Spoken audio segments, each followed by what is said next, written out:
Organizing for success. Implementing information gap activities in pairs or groups. Hello, language learners.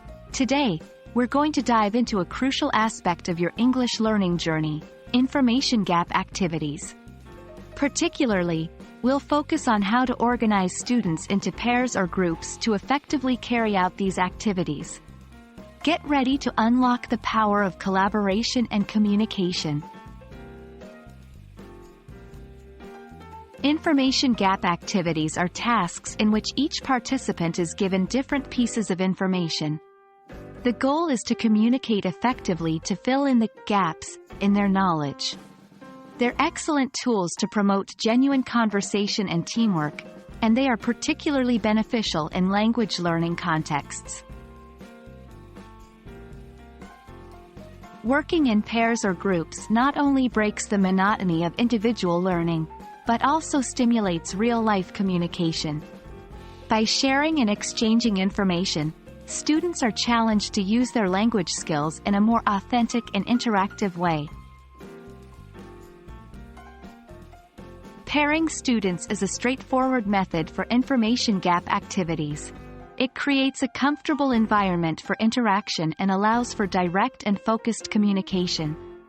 To create pairs, you can simply divide your class evenly. You might also consider pairing students with different skill levels together to encourage peer teaching and learning. Group activities are perfect for complex tasks involving multiple pieces of information. In groups, students can take on different roles, promoting variety in language use. Groups should ideally be small, around 3 to 5 students, to ensure active participation from all members. Mix students with different strengths and weaknesses to create a dynamic learning environment. Rotate pairs and groups regularly. This encourages students to interact with different peers and experience diverse communication styles. Clearly define roles and tasks.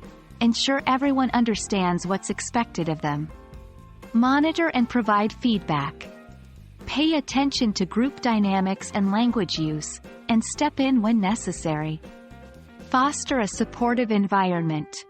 Make sure students understand the goal is to learn and grow together. With these tips and strategies, you're now equipped to create and organize engaging, effective information gap activities in your classroom. Remember, the aim is to promote communication, collaboration, and confidence in using English. Thank you for joining us today, and happy teaching!